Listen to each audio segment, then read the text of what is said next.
बिना मोटर के इस धरती में जो वाटर बॉडीज हैं, जो खारी हैं, समुद्र जो खारा समुद्र है कितने प्रतिशत है? 70%। 70% खारे समुद्र में नमक नीचे बैठा है और पानी वाष्प बनकर बिना किसी मोटर के ऊपर चढ़ता है इवेपोरेशन प्रोसेस से। इवेपोरेशन को क्या कहेंगे? वाष्पीकरण। वाष्पीकरण प्रक्रिया से चढ़ा और चढ़ने के बाद क्या बन गया?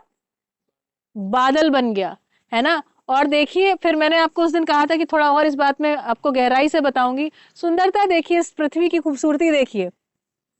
इस धरती पर जगह जगह, धरती ऐसा गोला थोड़ी है एकदम, ठीक है, ऐसे थोड़ा इसमें पहाड़ वहाड़ ऐसे सब हैं, ठीक है। सर्वाधिक जो पेड़ हैं वो कहाँ होते हैं? पहाड़ों पर। सबसे ऊंचे जो पेड़ है ना, वो ज्यादातर पेड़ पहाड़ों पर होते हैं, ठीक है। अच्छा, अब देखो, ये मुझे पता नहीं आपको सर ने बताया, हो सकता है ना बताया हो। अब ये जो पहाड़ है, जब ये पदार्थावस्था विकसित हो रही थी, पदार्थावस्था के विकास क्रम में, ये लावा या इस तरीके की चीजों से बने हुए, मिनरल से बने हुए ना पहाड़, ठीक। अब देखो, ये कहानियां बहुत लंबी हो जाएंगी, शॉर्ट में ही सुना पाऊंगी। तो यहां पर पेड़ को उगना है कहां पर? पत्थर में। सोचने की बात है, ये पेड़ कहाँ है? पत्थरों में उग रहे हैं। तो भाई इसकी जड़ को, और हमारी जो खेती में हम क्या चाहते हैं? जमीन पहुंची हो, एकदम सॉफ्ट हो, चाहते हैं। लेकिन ये तो कहाँ उग रहा है? ये तो पत्थर में उग रहे हैं, सोचिए। और इसकी जो जड़ें हैं, इसकी जड़ें अंदर भी जा रही हैं। तो ये एक्चुअली में जानते हैं प्रकृति की इस व्यवस्था को देखिए कि ये जो जड़ें हैं, है ना, ये बहुत वीक एसिड्स को लगातार अपने में से छोड़ती रहती हैं। ऑक्सैलिक एसिड, कार्बोनिक एसिड्स जो होते हैं ना, फॉर्मिक एसिड, इस तरीके के वीक एसिड्स को लगातार लगातार लगातार छोड़ती रहती हैं, है ना। क्योंकि जो जितने भी कार्बनिक एसिड्स होते हैं वो कैसे बनते हैं? तो कार्बन चाहिए उसके लिए, और ऑक्सीजन चाहिए, और बोलो, हाइड्रोजन चाहिए, ऐसे ही तो बनता है। तो ये एसिड्स बनते जाते हैं और बनने के फलस्वरूप ये जड़ें जो है ना, जानते, थोड़ा थोड़ा इसको छोड़ती जाती हैं, जिसके फलस्वरूप क्या होता है?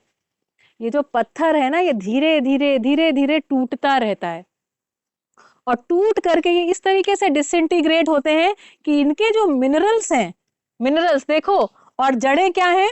ये जड़ें क्या करती हैं? नीचे से ऊपर का काम करती हैं। यहाँ पे पत्तियां हैं, ठीक है, ये पत्तियां देखो। Look at this mining of the nature. ये माइनिंग चल रही है नेचर में, सॉलिड रॉक, सॉलिड लिटरली, ठीक है, सॉलिड रॉक को तोड़ लिया, तोड़ करके मिनरल्स को कहां पहुंचा दिया? पेड़ पौधों की पत्तियों में रख दिया। सीजन है, सीजन के साइकिल होते हैं। पतझड़ आई, पतझड़ ने क्या किया? इस पत्ती को कहां गिरा दिया? नीचे गिरा दिया।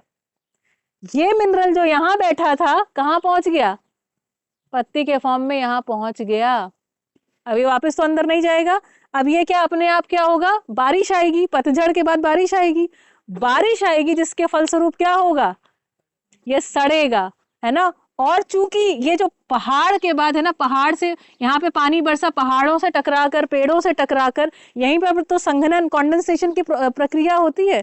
तो संघनन के फलस्वरूप पानी यहाँ पे बरसा, पानी बरसा। ये जो ह्यूमिडिटी के कारण ये जो मिट्टी या ये जो मिनरल्स तैयार हो गए थे, अब पानी बरसा और पानी के साथ साथ मिनरल्स बह के कहाँ पहुंच गए?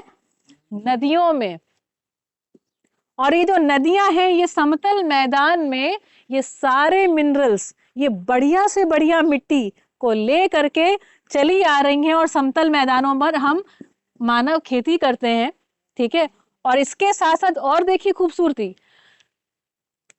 मजेदार बात यह है कि ये बढ़िया मिनरल्स, फ्रेश मिनरल्स लेके चली आ रही हैं। इसके बाद कुछ हैवी मिनरल्स होते हैं जो मानव के लिए आवश्यक नहीं होते हैं। प्राकृतिक विधि से क्या होता है कि ये जो मिनरल्स होते हैं वो नीचे की तरफ बैठने लगते हैं, और नीचे बैठते जाते हैं, बैठते जाते हैं, और इस तरीके से नदियां जो है ना, इस एक ढलान की तरीके से समुद्र की तरफ जाती हैं, ठीक है। तो ये हैवी मिनरल्स को ले जाके कहाँ रख देती हैं? वापस समुद्र में।